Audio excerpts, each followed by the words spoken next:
Remnants of a Forgotten Past by Alban 55, Chapter 9, Misplaced. Shukaku sounded tired. That in itself was a warning sign for the normally exuberant Biju. Gar was normally the one who was tired, but the Biju itself seemed to have a limitless supply of energy with which it used to torment him during the sleepless nights. The Shukaku only ever contacted him when it wanted to, which unfortunately for Gar was quite a bit. It was only during the time when Gar began to feel fatigue, but whenever he did, Shukaku was always sure to make his presence known. Shukaku, Gar thought tersely as he responded, and Shukaku gave a chuckle that while quiet, was still raucous enough for a being like Shukaku. It was just waking up to its own long slumber after all. "I see you're looking well, kid," it said with mirth. Gar wasn't stupid. He could guess that based on that mirth and that jab that Shukaku had some idea of what was going on. "What do you want?" he asked, not mincing words. Conversing with Shukaku was usually an exercise in misery, and their personalities really couldn't be any more different, and with the Biju torturing him with insomnia for his entire life, Gar was even shorter with Shukaku than he usually was with anyone else. "Oh, temper, is that how you greet an old friend?" "1, we're not friends. 2, you act like you didn't just torture me with your insane babble under a week ago," Gara shot back, but that only prompted a cackle from the one-tailed Biju, as if Gara had just told him some ironic joke that only he was aware of.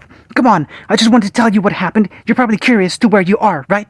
the Biju said critically, letting Gara mull that over for a moment. Gara hummed, an indication that he was at least listening. Truth be told, the thought that had occurred to him that he should maybe ask Shukaku if he knew anything about his strange new whereabouts and his mysterious unexplained appearance in this place. But conversing with Shukaku was usually a one-way street that he couldn't access upon a whim. Whenever he tried, he was usually met with silence. You might want to up a chair because you're going to want to sit down when I'm done with this." Shukaku laughed, though Garu just looked around him, not bothering to comment that he was standing in the middle of the wilderness, with the only nearby civilization being a hostile camp nearby. "Start talking. What is this place and where am I? To be honest, I have no idea. This world is unfamiliar to me. I merely know what you've heard and learned since coming here, so you're out of luck on that, but I can't tell you how you came to be here."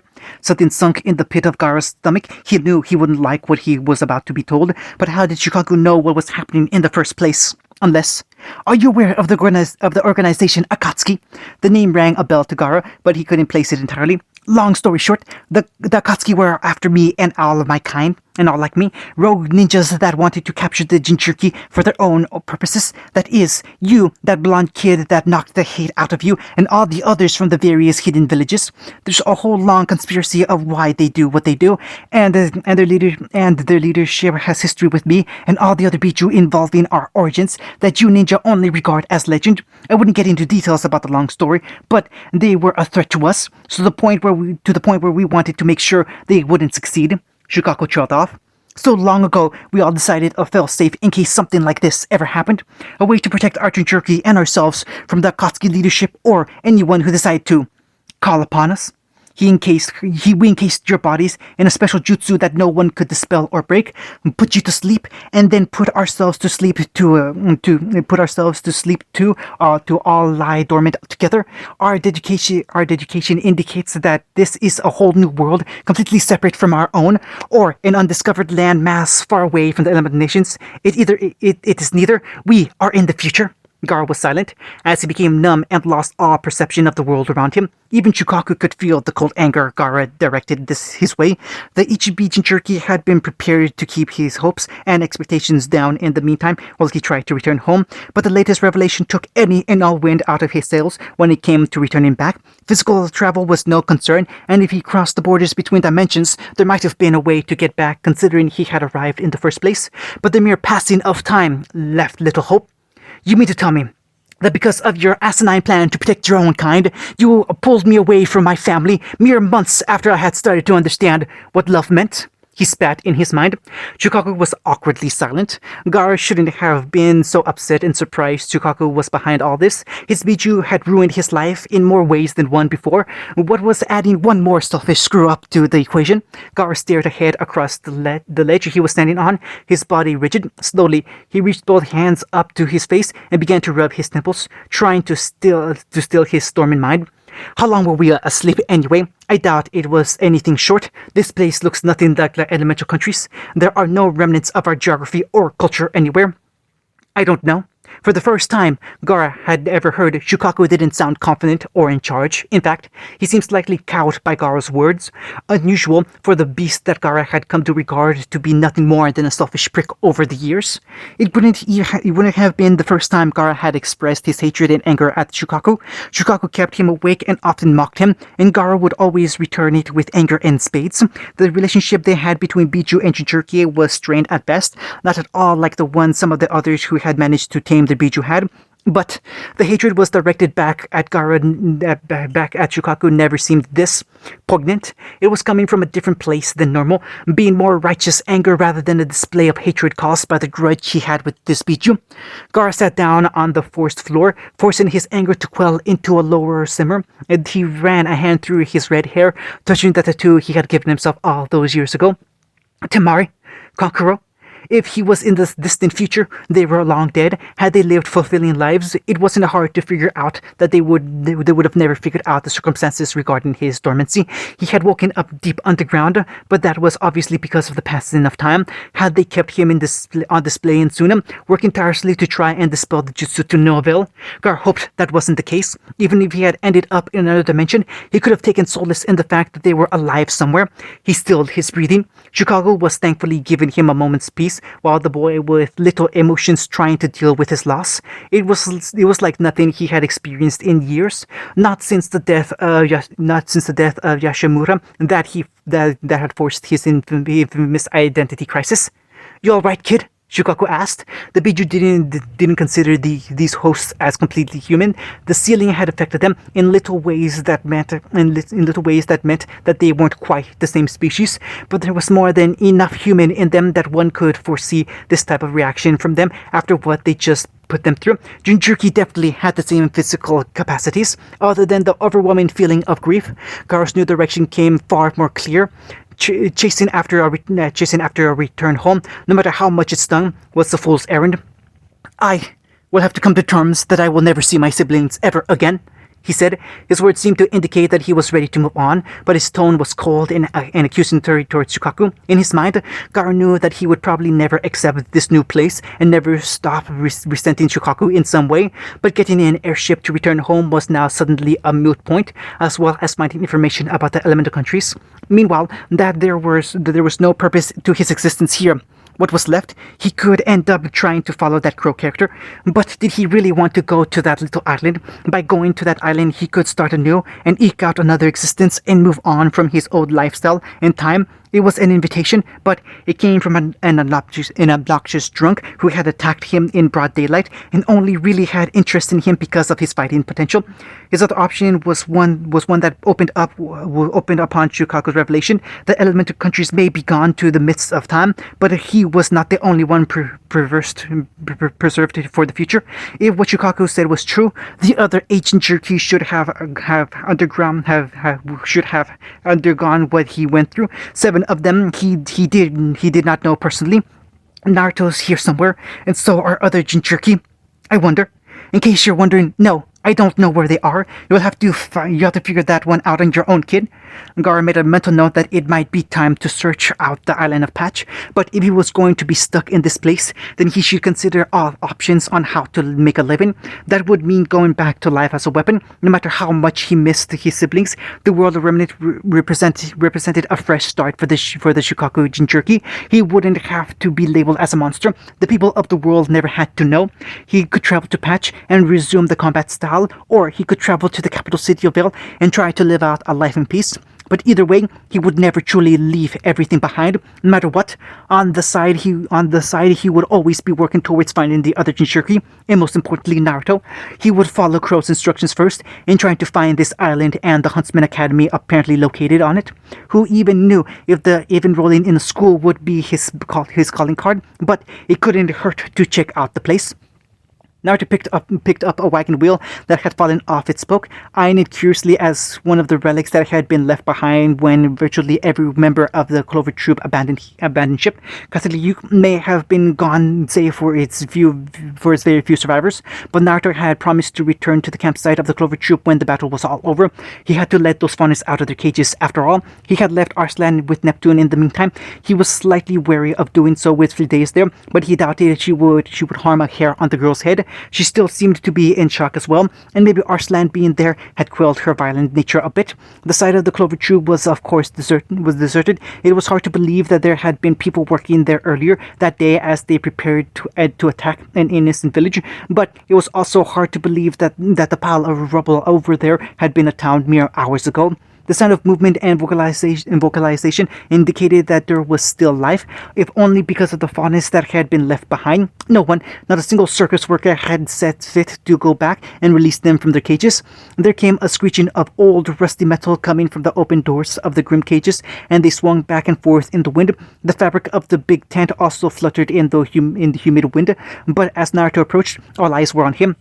It was another thing altogether to see it in person when even compared to the recollection of a clone. Speaking of that little conversation with Claver was still replaying in his head as well. He went up to one of the cages. His clone's memory replayed in his mind. The one right in front of him was the one that held a total of 8 faunus, each in their own derelict condition. He could have probably ripped the doors clean off its hinges, but instead he went back to Claver's wagon in order to scrounge for keys. He found all sorts of keys, rings in his desk drawer, and pilfering all of them and stuffing them in his pockets. As he did so, another object in the room caught his attention from its shine. It was a small rectangular object sitting on the floor of the wagon. Naruto narrowed his eyes. Archer had educated him on what these square things were. They were called scrolls, one of the many examples of this place's advanced technology that served as a means to talk to people over long distances. Clever had left his behind in his haste to escape. His clone's memory indicated that Otto von Clever got a call from someone named Miss Tremaine Fall while they were both having their little episode. This device could be a veritable goldmine of information on Clever in case he ever had to deal with the ringmaster again. Perhaps he could use to incriminate, track, or hinder Clever in case that ever became necessary. Naruto ran a finger over the sleek device, not knowing how to use one of the things. He pressed the random button on the side, nearly surprising himself when the screen flared to life. There were a whole bunch of icons that Naruto didn't understand. A green one in the corner had a small number next to it. There were 5 missed calls. He pocketed the device for later. He not really understanding who would have business with Clever. There was that Miss Fall woman, he supposed, but he didn't think she had anything to do with him. He twirled the ring of keys he had pilfered, feeling the new weight in his pocket as he returned to the side of the faunus with keys in hand. He twisted the key, feeling the lock loosen and fall off the door handle as he pushed the door open. The faunus huddled in the corner, fear in their eyes from years of abuse as they collectively stared at Naruto. One of them, the youngest of them all, who Naruto noted one missing a dog ear, took the first brave step forward. She reached out a barefoot, almost afraid to take the first step out of her cage. She pulled back and winced as if someone was going to come out with an electric whip at her escape. Sighing, Naruto reached forward and lifted her up underneath her armpits. The little girl was paralyzed with fear at the moment he did so, her back going rigid. Naruto's action seemed to trigger something within the other faunus. For a second, there was a bout of understanding protective fury as they looked about ready to lash out at the apparent threat. But as soon as that came, it receded and they began cowering in the corner in fear as if they were about to get an electric whip. But their fear and aversion soon turned to curiosity as Naruto did nothing more than place her on the ground gently before bending over to brush some dirt off her old smock. And she seemed to relax as he did so, staring up at him with wonder. "You're all free to go. Those circus guys won't be coming back here any longer."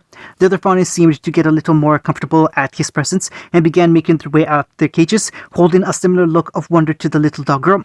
"Thank you," said the old beaver man who had been turned blind in one eye. He spoke for all of them, who seemed to be a little bit too beamed down to speak yet.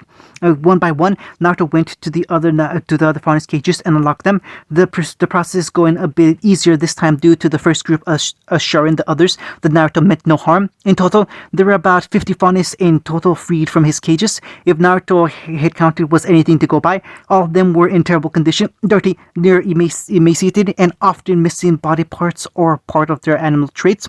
Well, you guys are free now, Naruto said, grinning widely as he dusted his hands off in satisfaction after opening the last cages. He twirled the key ring on the end of his finger, but when he turned around, he wasn't expecting to see 50 pairs of eyes stared up expectantly at him.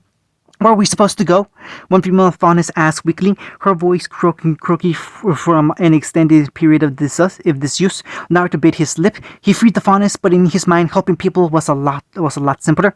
In their condition, he couldn't leave them here like this. They were clearly starving and were in no condition to just break out there on their own with no food and grim anywhere.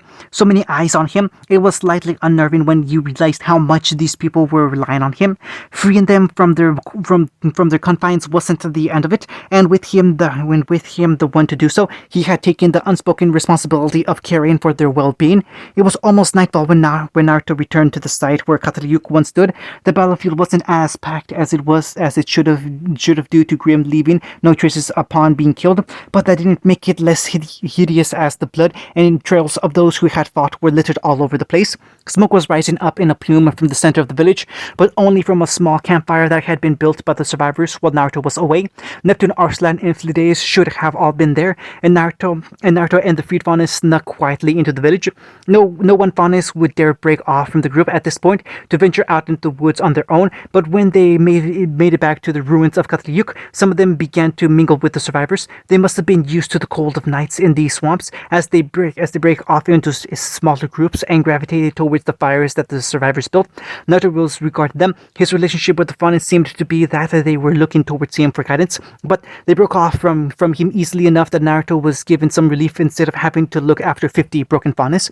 He found Arslan, Neptune, and Flides huddled around a fire near what was once the village square, albeit an opposite side of the fire and not looking at each other. Rather, Flides wasn't looking at anyone, while Neptune just looked wary of her, and Arslan looked like she was crying again. The shock had worn off of her, and emotions and more sorrow emotions were starting to come to the forefront as she huddled herself up in a ball and sobbed quietly. One thing was for certain: in the aftermath of the invasion, those that had survived were lost and confused. No one looked up when he approached, not even Flides. She didn't have the energy to fight him on anything anymore. As night fell over the ruined village, Naruto sat down in the circle.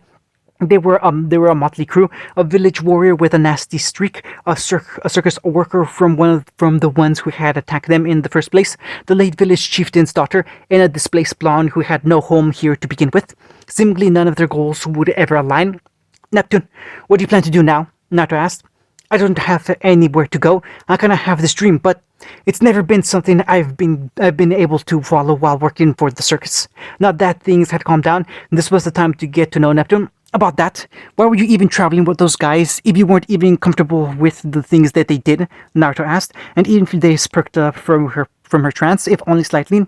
Neptune's shoulders slacked. Well, I'm just some kid from the streets of Mistral. Funny thing about that place, big gap between the rich and the poor. The people don't really notice the ones at the bottom. It was just me. It was just my mom, my brothers, and me.